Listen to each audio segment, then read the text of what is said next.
G'day everyone, Uncle Jojo, great to see you all again. Today I have been asked a question by Kev. G'day Kev, this one's for you. Kev has asked me about Baltic pine.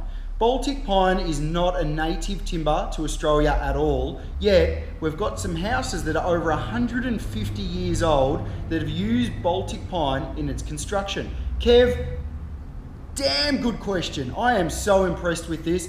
Not just because of the question, but because you've actually done some homework behind Baltic pine in Australia. So good on you, Kev. Any other carpenters are out there, do your homework on the timbers that you're using as well. To give you the answer, Kev, what I need to do is give you a little bit of a history lesson.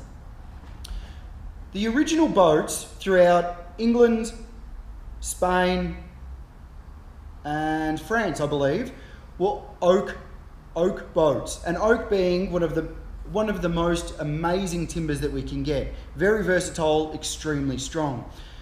The oak forest was slowly dwindling down over time.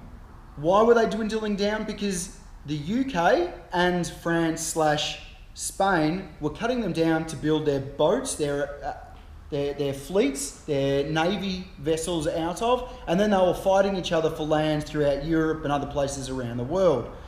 Obviously, when the boat was sunk, they wouldn't bring it back to life or anything like that. It was gone, it was the bottom of the ocean. So they'd cut down more trees from their oak forests and build more boats. Around about the 16th, 17th century from my research, I found that all of those forests, or quite a substantial amount of those forests, were gone.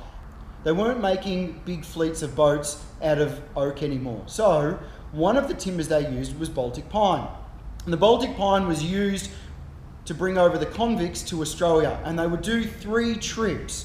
They would do a trip from the UK to Australia, back to the UK, and then back to Australia again.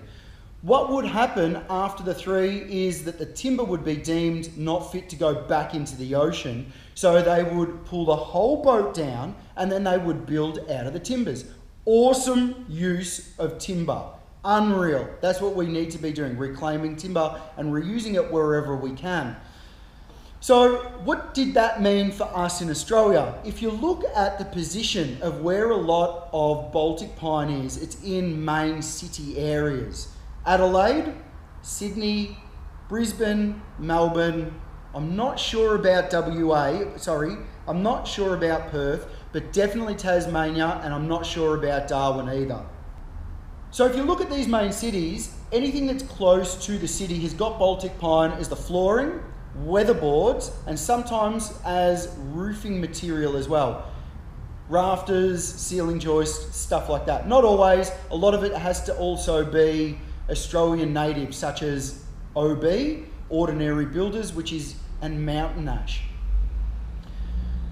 So to answer your question, Kev, a lot of the Baltic pine that we got is reclaimed timber from those boats, and that's why the age of the houses that have the Baltic pine in them have got so much Baltic pine used throughout them, because it's timber that's been reused from the boats that came out here.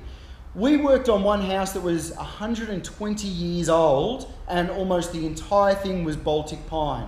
Not only that, but it was actually built by a traditional boat builder that came over to Australia, and he had handmade every part of the house, and it was absolutely rip-roaring mega ace. Mortise and tenon joins in all of his studs, from the top plate to the bottom plate, and all of his wall plates were halved and lapped dovetail joints. All of his outriggers were mortise and tenon, and even his ridge and hip joints were all hand bull-nosed. It was an amazing job, and such a compliment to me to be able to go over that work and to pay homage to it by bringing it back to life again. And we used some of those timbers and recreated them as features throughout the house. There's a bit of history on the Baltic pine in Australia. If you've got any questions or queries, please flick them over.